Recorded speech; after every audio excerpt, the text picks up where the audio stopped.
प्रियंका गांधी क्या कह रही, एक बार सुनिए। अपनी इतिहास को बदलने की कोशिश करते हैं, कुछ भी कर लें। आपने देखा हमारे देश के युवा क्या सोचते हैं इसके बारे में। हमारे देश के युवा सारे जंतर मंतर में जितने भी इकट्ठे हुए थे वो क्या कह रहे थे इसके बारे में आप सबने सुना। ये देश की आवाज़ है।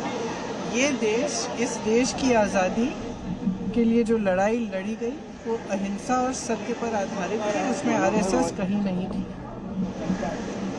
और पूरे देश को असलियत मालूम है और जिनको नहीं पता था उनको आज पता चल रहा है कि इनकी नीयत क्या है। तो कांग्रेस पार्टी ने महात्मा गांधी जी की अगुवाई में ये आंदोलन किया था और ये देश, इस देश की जो आत्मा है ना, उसमें अहिंसा, सत्य, भाईचारा है। कोई उसे निकाल नहीं सकता। आरएसएस वाले नहीं निकाल सकते, कोई नहीं निकाल सकता। चाहे कितनी भी फूट फैलाएं, कितनी भी हिंसा फैलाएं, कितनी भी घृणा फैलाएं, अंत में इस देश की एक आत्मा है भाईचारे की, आपसी प्रेम की, सबकी एकता की, और वो कोई उनमें से निकाल नहीं सकता।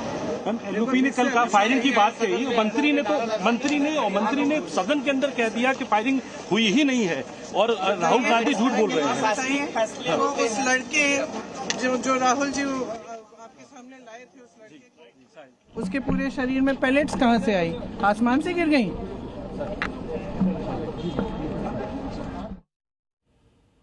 अगर कोई कहता है कि एसडीएम ने अनुमति दी, तो क्या हमारे गृह मंत्री ने कहा कि एसडीएम ने गलत किया? आज तक कोई बयान आया गृह मंत्री का? नहीं आया ना। क्यों है चुप गृह मंत्री? इससे साफ जाहिर है कि उनकी सहमति से ये हुआ है। अदरवाइज वो कहते कि एसडीएम ने गलत काम किया है। गृह मंत्री सदन में तो नहीं आते, दिल्ली में रहते हैं, मीटिंगें करते हैं, पर सदन में नहीं आते। तो राहुल गांधी ने ठीक कहा है, अगर उनके विभाग में उनके ज्ञान के बगैर, उनकी जानकारी के बगैर ये सब हुआ है तो उन्हें सदन में आके बताना चाहिए कि नहीं, मैंने नहीं किया है। और अगर किया है तो उन्हें आके सदन में माफी मांगनी चाहिए और सदन जैसे कह रहा है राहुल जी, त्यागपत्र देना चाहिए।